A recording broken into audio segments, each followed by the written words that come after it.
What's up? What's happening?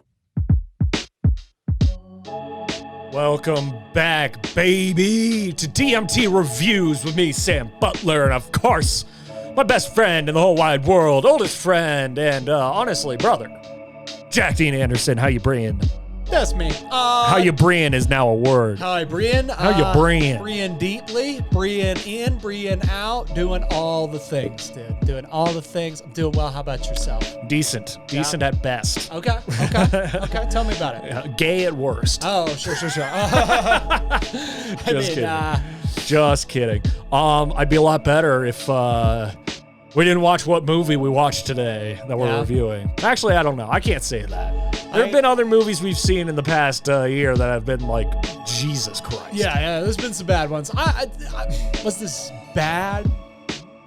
Yeah, this movie kind of stunk. Let's be honest. But I'm glad I watched it. I got a lot of opinions about this movie. So let's get into them then. Yeah. You know, because today we are reviewing Army of the Dead. Zack Snyder coming back to DMT Reviews. 100%. There's no graceful way to transition from that, so. Welcome to the dance floor, boys. So, Jack, Zack Snyder, we sang his praises to the moon and back after we did the Snyder Cut, Justice League. Yeah. And we came to the conclusion that this man only fucking thrives when he gets the opportunity to make 4-hour feature-length films. Yeah. Well, Jack, this was 2 hours long. Netflix didn't fuck with it. And it from all that we can gather, it is 100% his vision. Yeah, it definitely seems to be. So what do you think of his vision, Jack? His vision is, what's the best word for it? It's aggressive. It's heavy-handed, intriguing in a lot of ways. Like, I definitely, again, stunk might have been too hard. There are aspects of this movie that stink. Let's put it that 100%. way. Really, for sure. But there's some really, really cool stuff. And like for example, the zombies. I really liked the zombies. I thought it was they weren't cool. bad. I thought it was unique. Honestly, I felt like they operated like chimpanzees more than anything. I was going to say it was like I Am Legend meets Rise of the Planet of the Apes. You know what I mean? Yes. Yeah. That's kind of trying to find something to lean this up against because I wrote notes. Oh, of course. I got notes. Notes on notes on notes. Yeah. No, storyline characters, but that is to be expected. But again, the Snyder Cut kind of showed us some promise.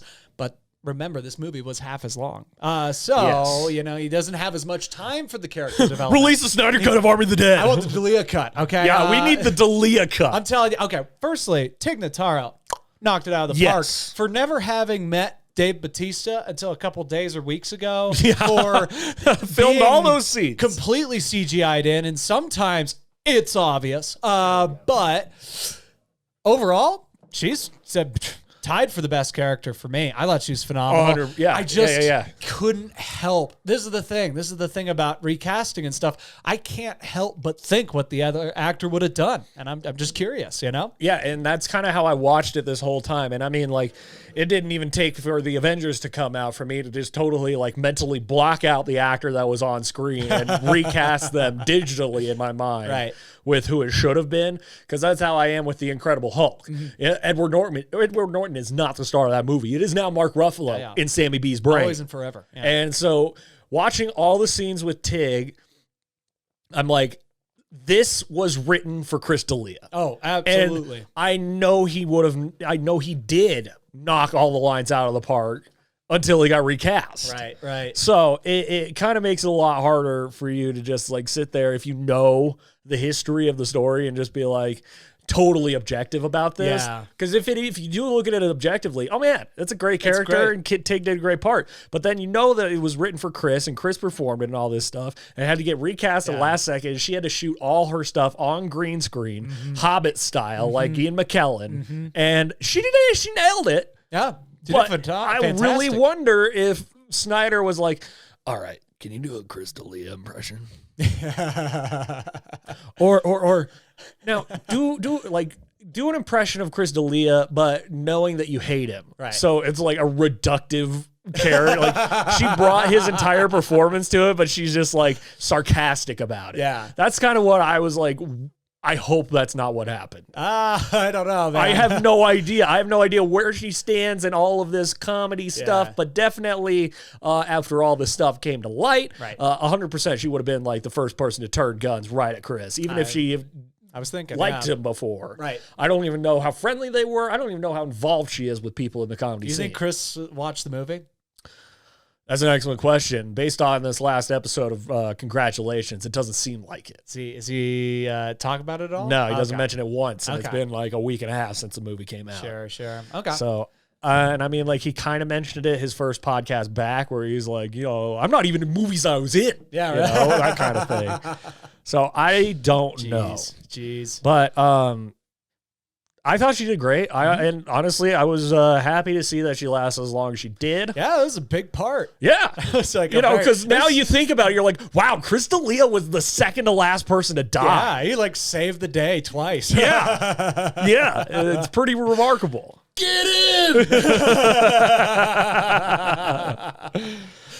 But that being said, the rest of the cast, well, okay, let me tell you. The guy from Power, Amari Hardwick, and the other guy that reminded me of NoHo Hank.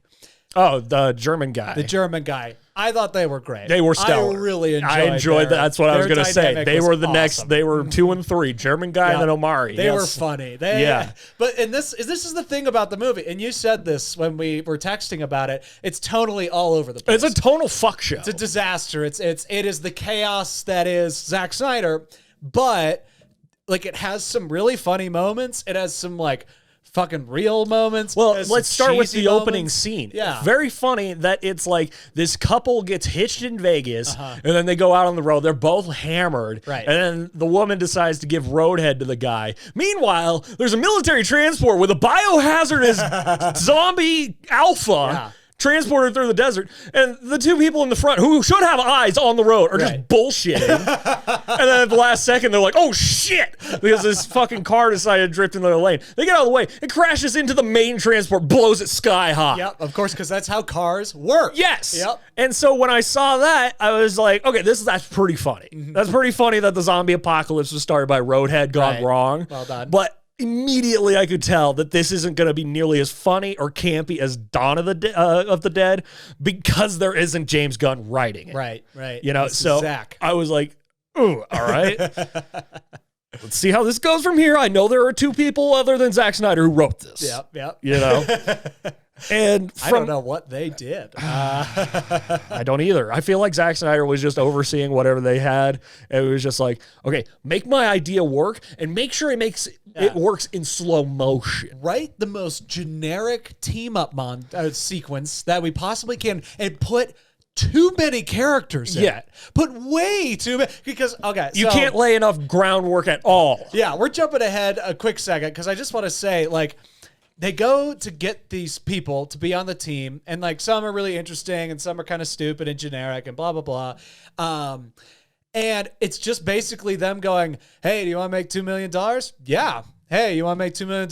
Hell yeah. Oh, my favorite part about that sequence was the pay scaling. Oh, he would come in and give people the offer, and then some of them would hardball him, and the other people he would lowball, and they're like, yeah. Yeah, I'm so in. Yeah, not knowing that there's $200 million that they're trying to take out of Las Vegas right now. Right. But he's like, $600,000, you son of a bitch, I'm in. Right. That's pretty good, yeah. Yeah.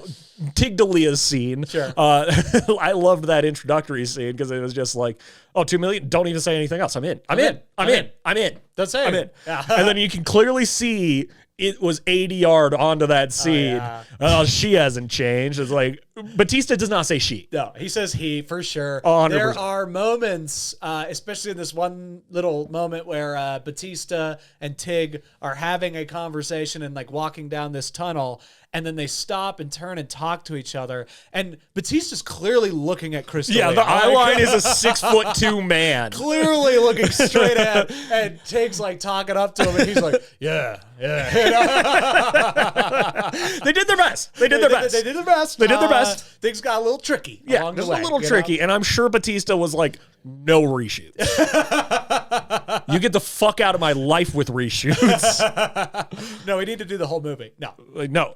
Absolutely not. Batista's been, Batista left. Ridiculous.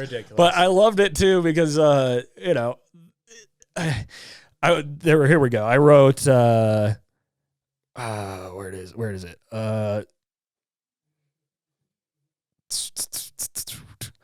I passed it, but it was like stereotypes on stereotypes on stereotypes on stereotypes. Yeah. And it was just like, all right, let's get, you know, this Latina, you know, soldier who clearly was from the second that you saw her introduced in that opening montage scene. Let's go through the opening credits. All right. Those were something. I'll say I liked the font. Yeah. That's the most unique font that I've ever seen in an opening credit sequence. Except another thing, when it was the cast, and this is just such a small thing, but so annoying.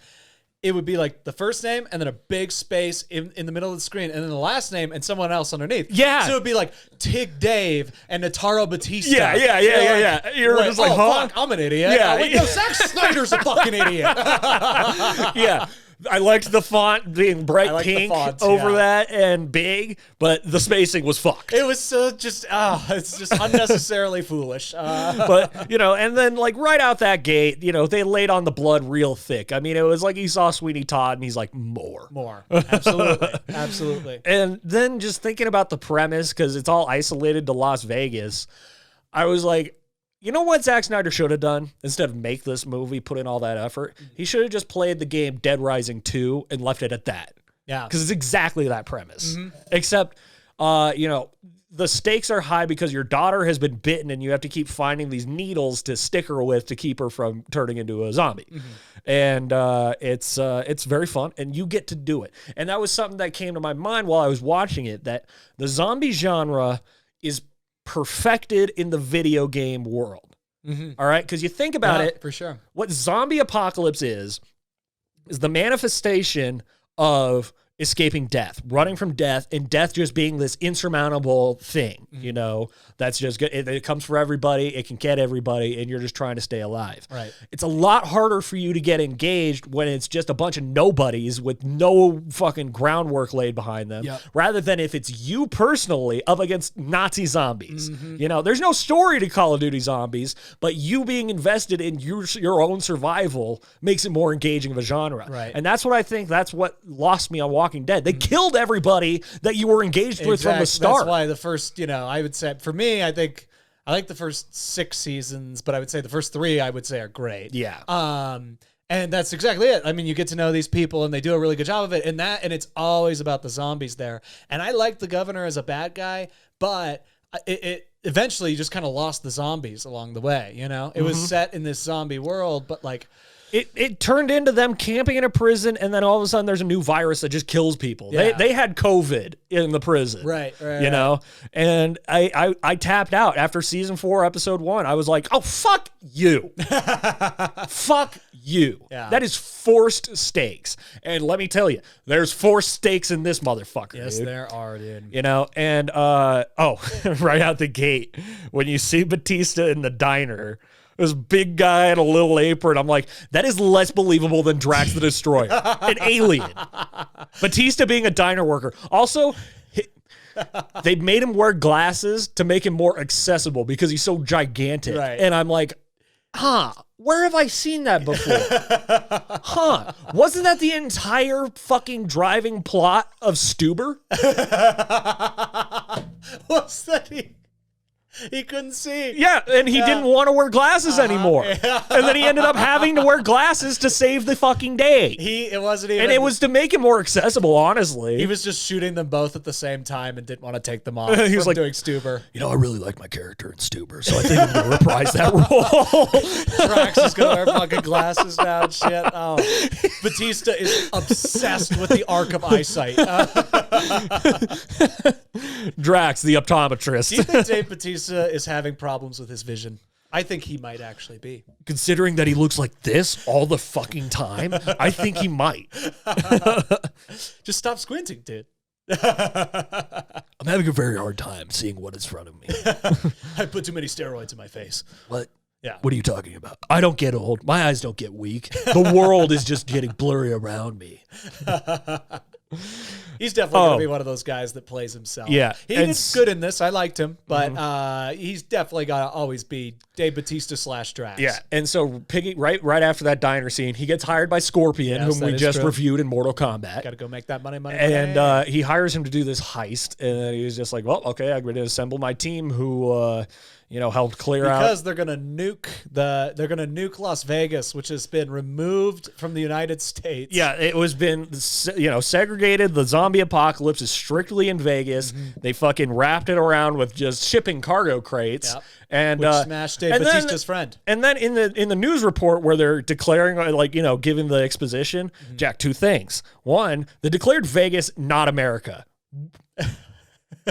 Like that matters. Yeah, that just doesn't like mean it was anything. just a fucking coup in Las Vegas, declared themselves a fucking nation. It's just zombies. It's just zombies. It's just zombies. Just say it's just no longer a city, but just be an uncontrollable problem. We are not part of the governing that's going on inside of Las Vegas right now. Believe us, we do not stand with these zombies. Okay? And the guy saying this, Jack, I had a huge, big ol' what the fuck moment because I'm like, I've seen this guy. Who is this guy? Jack, it's fucking Sean Spicer.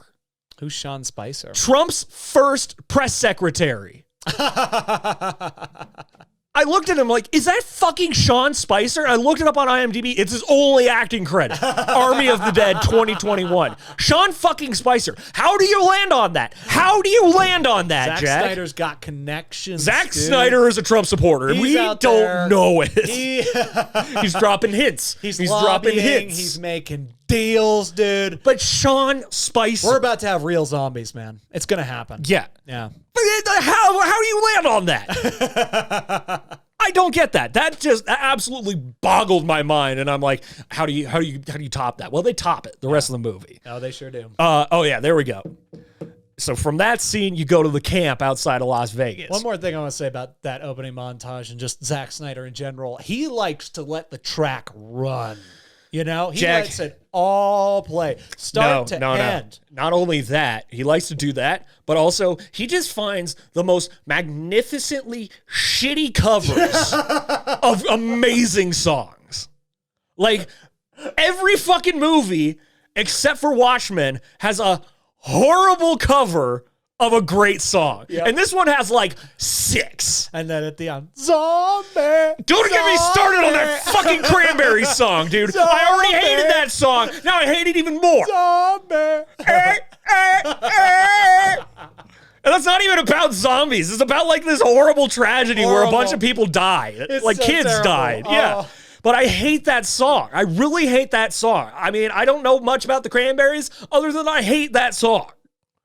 And so when they put that on, I almost disconnected. My retinas rolling my eyes. So I was like, oh, Jesus Christ. That's like in Dawn of the Dead, Jack. The final song was Down with the Sickness. Yeah. But before that, they had the comedy cover where it's like the opera version, the crooner version. It's like, get up, you might get down with the sickness. You fucking get up, you might get down with the... And that was fun. And that was funny. Oh, and then for them to turn around and then play the Disturbed version at the end, fucking awesome. Great. Way to go. Way to circle back around because that's when shit really hit the fan. Yeah. And it was clear that the protagonists were dead. Yeah. And but playing Zombie by the Cranberries, unforgivable. Fucking whoops. Oh man, great. I mean, like God, but every single time it was just a shitty cover of a great song. Yeah. I was like, played start to finish. Yeah, 0.00 to 4.23. Let's look it up on IMDb what the soundtrack was because I can't remember all of them. I think he writes sequences to songs, which like you do in a way, but also. Right. It's not like you wrote the sequence to fit the song. No. You find the song to fit the sequence. The song for me like gives an energy to a sequence, and I roll with that. He literally finds a song, and he goes like, okay, I'm going to write a scene to this in my next movie. And he does. And, it's something. Yeah, the Viva Las Vegas cover that they did at the beginning. Bad Moon Rising. I hated that one. That one made me so mad. There's a bad moon on the rise. Oh, Christ. Yep, that was bad. Si Senor, I don't know what that song is. Control Machete, I don't know.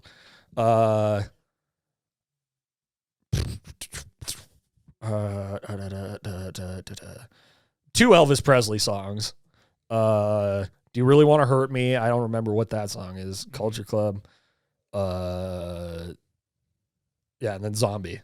God, but they're all songs that you've heard out in the world, out in the wild, and you're just like, really? You picked this one? You picked this one, buddy. Yeah.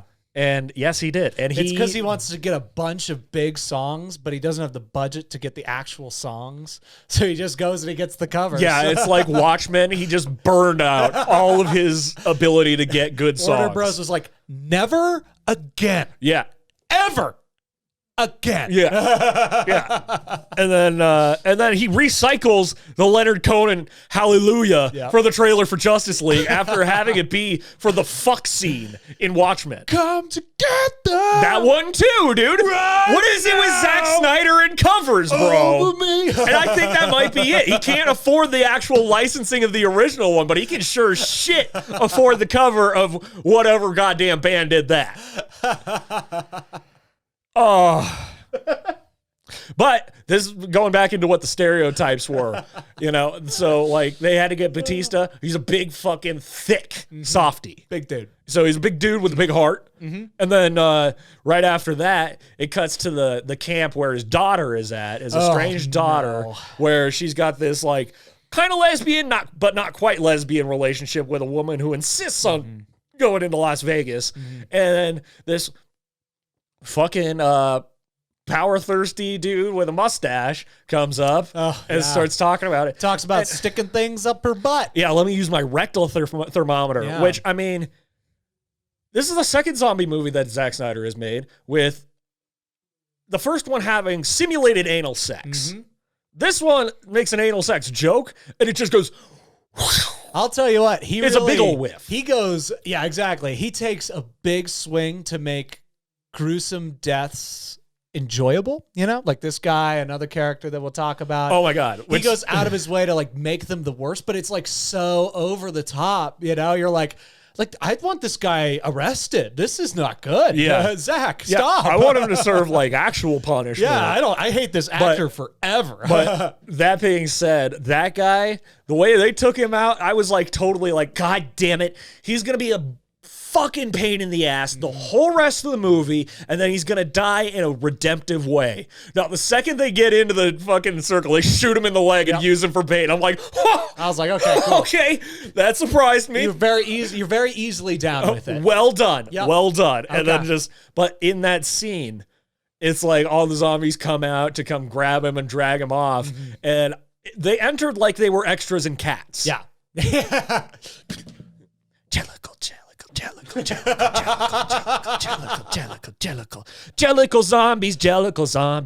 zombies, and screaming witch. No. Yeah. Again, here's what I'll say about the zombies. I like the zombies. They're different, and it's a unique way to do a zombie movie, right?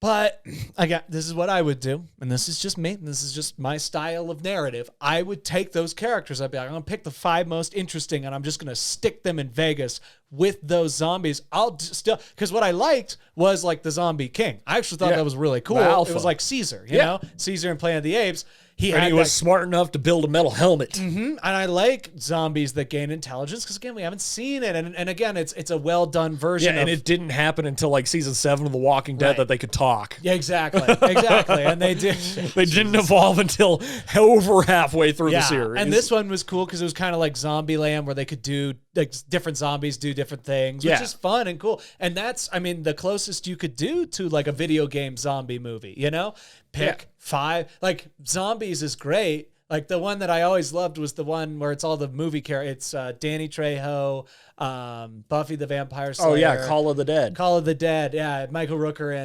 and Freddy Krueger. Yeah, and you're running from George Romero. Yep, and you're on that ice scape. And I was like, I would watch that fucking movie. It was for sure. It was probably my most played zombies map, and it was the most fun. I would love to watch that movie, And that's what this kind of could have been. And he had so many cool elements in this. I really thought so. The thing is about that though was it was campy and it was fun and Right. the stakes were high. But okay, Jack. You could have Batista throughout this, the two guys, Tig, and like a romantic interest or something like that. You don't even need that. You don't even need that. But do you want to know the number one note that I wrote like 5 or 6 times throughout this? Be funny or don't be at all. Be Zombieland or be The Walking Dead. Nope. Don't try this fucking back and forth bullshit. He was going for it. It's a tonal nightmare, dude. Yeah, it is. You know, it's like 1 second they're cracking jokes and Yeah. shit, and then the next second it's like, oh shit, hibernating zombies. Yeah, Oh. I'll put the audience through a sequence here real quick. You have this fun little thing where Omari Hardwick and I wish I knew the other actor's name, German guy, they get to the safe and they're figuring it out and they do some things with these zombies to like test out these stupid trigger pads that like, you know, launch darts, shoot guns, smash the zombie. And Matthias. Again, what's his name? Matthias Schweighofer. Matthias Schweighofer.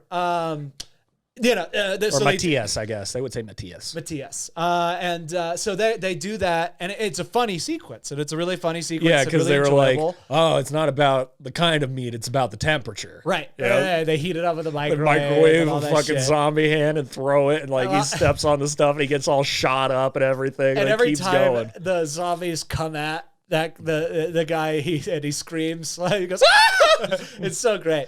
And then they get up, they unlock the safe. But that was such a fucking weird tangent. Right, exactly. Like, it feels like you were I watching wish a that was different the movie. And well, you were watching a sketch within the movie. Because then he has his moment, he unlocks the safe, bada bing, bada boom, get the money, and then they got to go because the zombies are in there. And then we have this moment where this woman tells Dave Bautista she always loved him, and you're like, where the fuck is this coming from? Yeah. And then Why are you telling me this now? Why couldn't you tell me this in 45 minutes? within 3 minutes, her neck is snapped and her spine is sticking out of her body. And you're like, what the fuck just happened to me? Yeah.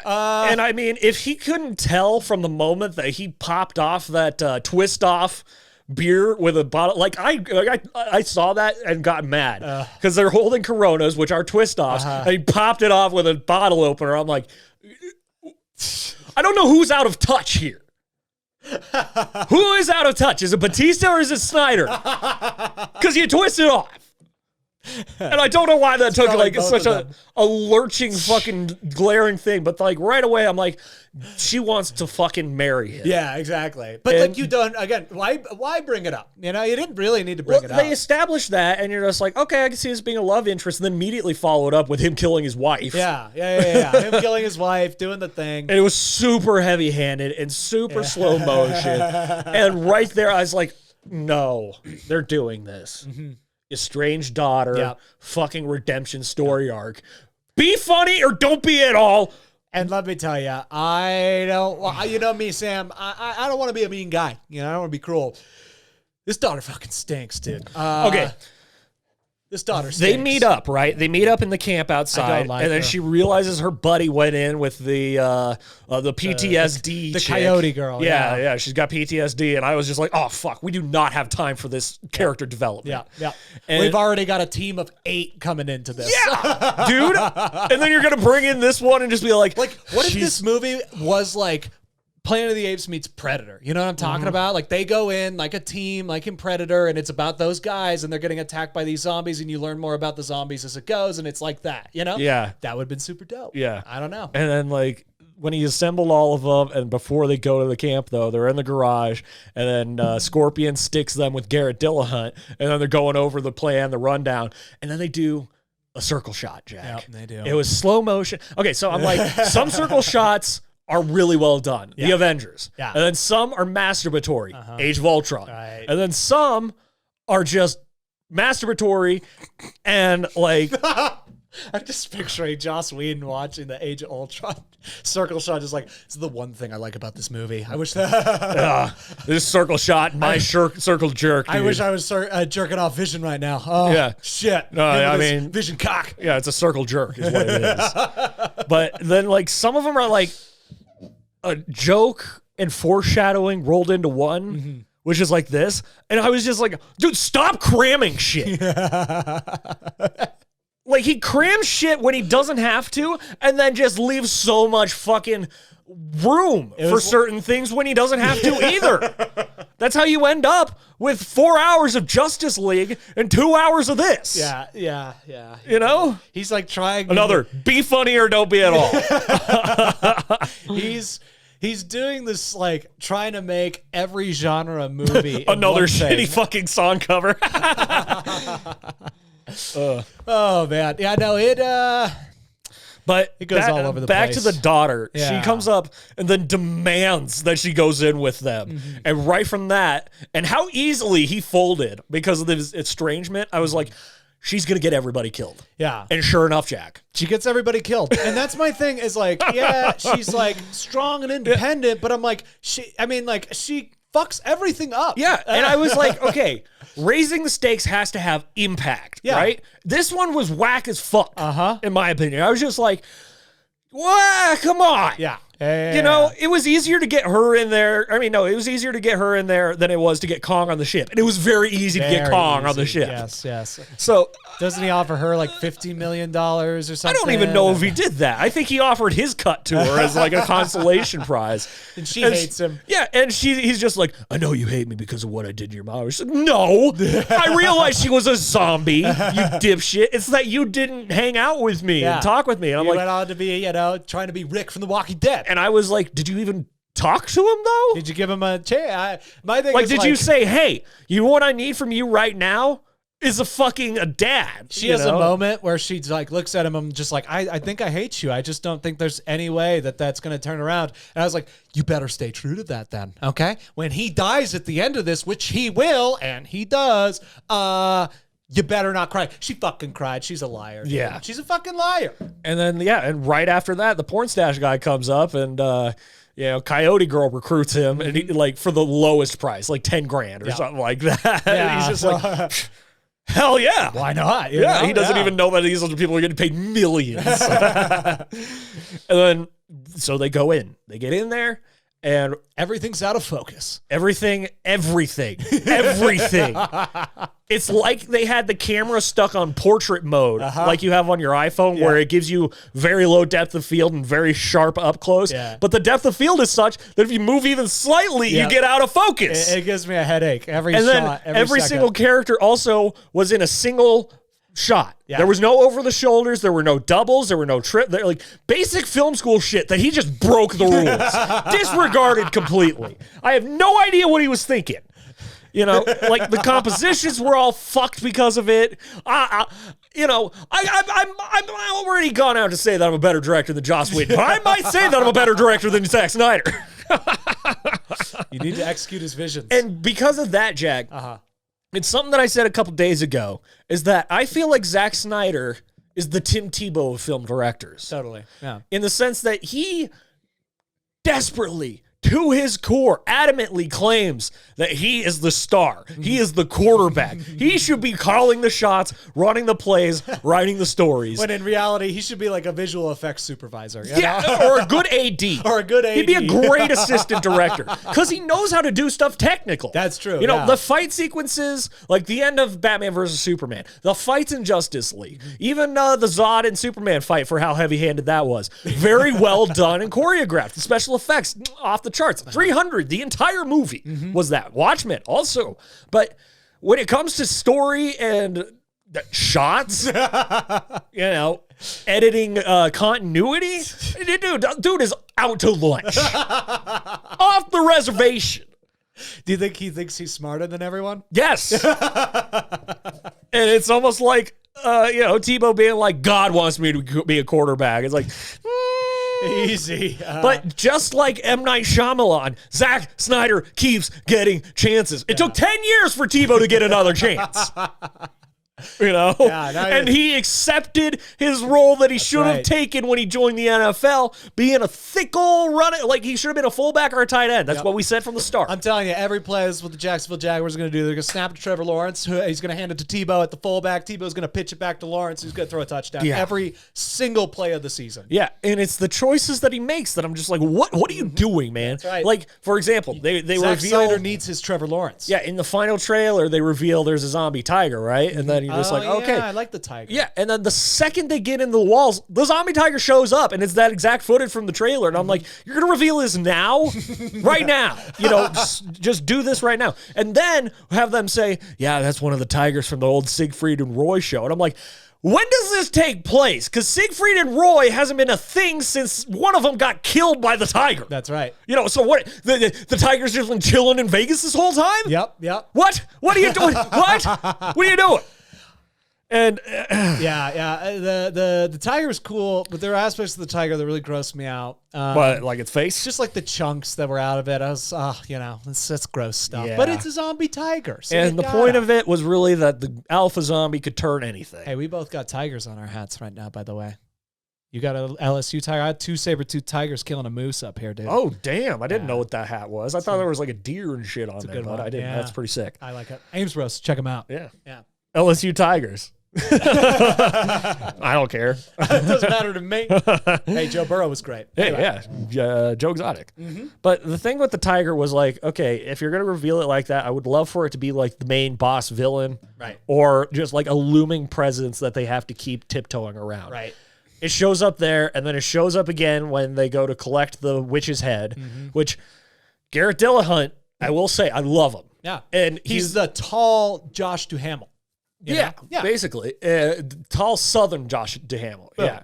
And I mean, he's hilarious in every comedy role that I've seen him in, Raising Hope and etc.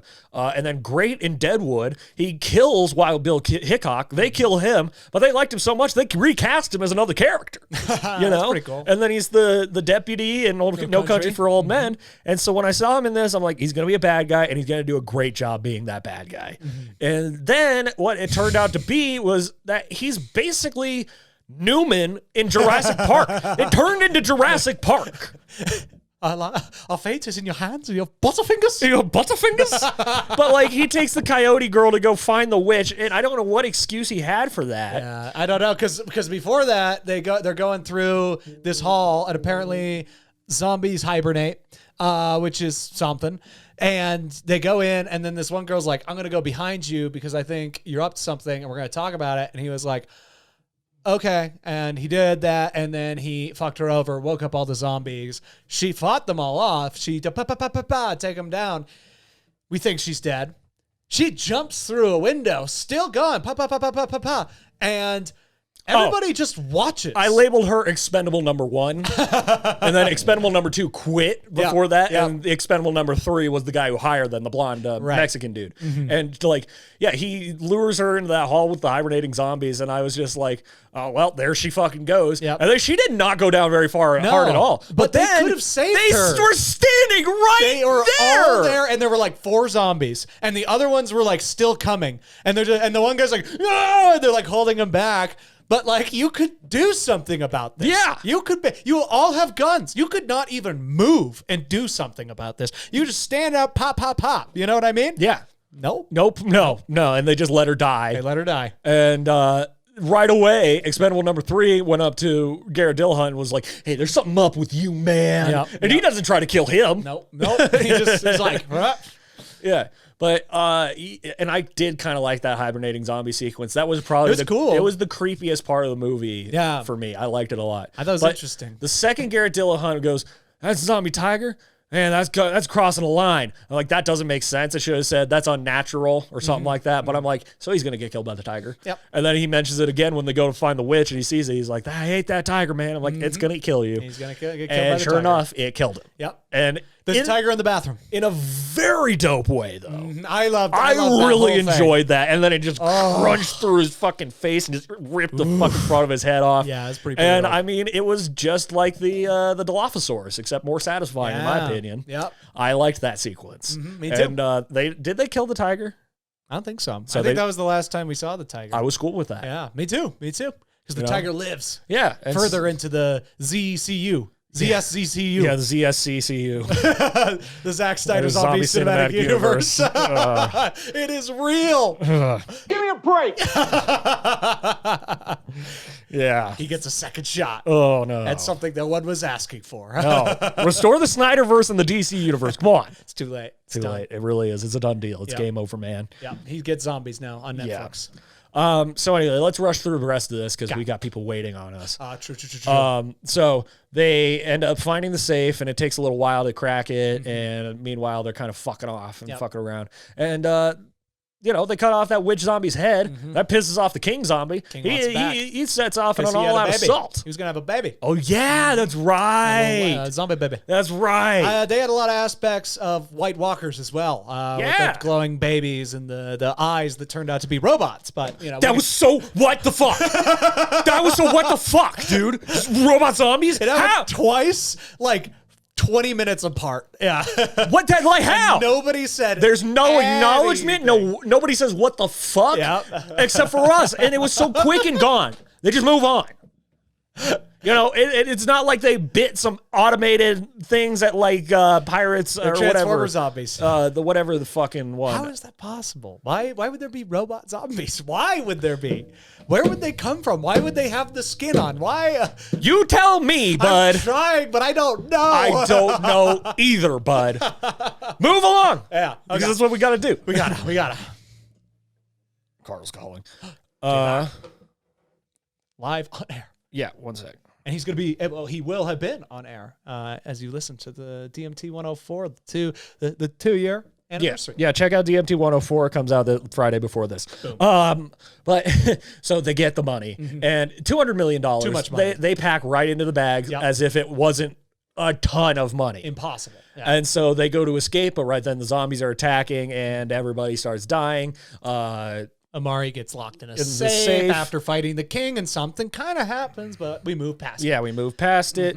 And then, the Matthias gets killed. Everybody gets killed. Everybody gets killed at this point. It's the slaughter. And daughter decides to run across all of Los, like the entire city, and finds her lover, friend, whatever the fuck. And so Tig has to take off to go save them. Ugh. And in the meantime, the king zombie sees them take off. Yep. And After then spearing the coyote girl. Yep. And then ends up on a horse running across town and gets to the helicopter before they take off to jump onto the helicopter. That's right. He jumps onto the helicopter, starts calling all sorts of shit. Tig gets shot. Yeah, not good. And they crash the helicopter. And I mean, like, the chick disappeared. Gone. You don't see her anymore. Like, so Tig's dead. The chick disappeared. Batista fights the king. He gets bitten, but they end up killing it. And then it's put into a fucking, oh, wow. It's not poetic at all. Good. No. That she has to kill him. She kills him, and then credits roll. Yeah. Now tell us about the sting, Jack, or the tag. Oh, Jesus Christ. So we Because the nuke, okay, let me tell you about the nuke. So they're like, okay, you have like a whole day, you have like a day and a half, 2 days to get the money and get out of there. And then they're like, oh, never mind, we're moving the nuke up. And I'm like, dude, that is such an empty fucking fake stake raiser right there. That is such bullshit. Because it does nothing. It really does nothing. It's a disaster. Unless he was to edit it like Aliens, where it said 15-minute countdown, and from the time that starts to the time it explodes, James Cameron made sure there was 15 minutes. They're all over the place with how long the nuke's taking to get there. Right. The nuke gets there, blows it up. Yeah. So yeah, we end it. The nuke blew up Vegas, and so you think, okay, all of the zombies are dead. So the tiger's probably dead. But it is dead, yeah. So then the safe pops open. Omari, one of my favorites, pops out. You're like, nice, here we go. He's got all that money. He's got all the money. He's doing all the things. He starts walking. He just walks and walks and walks and walks and walks and has this very large scarf over his shoulder. And I'm just try not to pay attention to it for the obvious thing that's going to happen. And meanwhile, we got zombie playing in the background. He finds a car, drives into Utah, finds a plane, pays just for the plane to rent the plane to go to. With just stacks of money. He's covered in blood. They don't say anything. Covered in blood. Nobody says anything. He rents the plane to go to Mexico City. While he's on there, he starts to get a little woozy while he's getting the drinks. The champagne's hitting him a little too hard. So he's like, I got to go to the back. And he goes to the back. He goes in the bathroom. He lifts the scarf. He's been bit. Oh, no. He was bit right here. I thought it was on his arm. Oh, I thought it was on his rib. I don't know. One of us is right. One of those. He was bitten. And why is he taking so long to show any sign of this? He walked from Las Vegas. And then his reaction. Through the desert.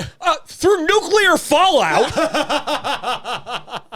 Like, unless that stunted the zombie acceleration, but he comes out of the vault totally unharmed. Totally unharmed. But then Unscathed. his reaction on the plane was like, shit, right here. His reaction on the plane was basically, Yeah, fuck. damn it. Fucking whoops. Yep, Yeah, yep. that was his reaction. And then it's just like, Fucking whoops. oh, bam. And then it Here's cuts what to credits, and so it's set up a sequel. And Here's what I think the ZSZCU is going to be. I think it's just going to be it's going to be the exact same movie in every major city across the planet. That's Sure. what it's going to be. Sure, Jack. It's going to be in Mexico City. Then they're going to go to fucking Brazil, and then they're going to go to France, and then they're going to go to China, and it's going to be. Well, we're going to watch every single one of them. Yep. That's what we're going to do. And For you. So I'm going to give this one a final rating, 6 out of 10. I didn't hate it, but there was plenty for me to just literally scream at for 45 minutes about. Yeah, I'll give it a 5.5 with a lot of potential, but start again. Yeah. Yeah. Better luck next time, ZS. ZS. Hey, Yeah. we're still going to watch your stuff. We're still fans. Yeah. Anyways, we got to get rolling on the next do. episode. So, like, I thought rate, this one I subscribe. laughed so much. So, yeah, this is a good one. Well done, my friends. Yes. It was quite a heated episode. Yeah. And Good I think that's really the movies that make the best DMT Reviews episodes are the ones that have us flabbergasted, boggled, and just left. What? Robot zombies. Gritting our teeth. Robot zombies. gonna be something. Why? We don't know. They got nuked. And you don't They're, need to. they no longer exist. Yeah. They cease to exist. Yeah. Anyway, like, rate, subscribe, follow us on all the Instagrams, social medias, Sammy B _DMT, Silverback Sasquatch 1162. Share the podcast. We're at DMT Studios on YouTube and DMT PCast on Instagram. Take it sleazy, Mayor McCheesy. Love you guys.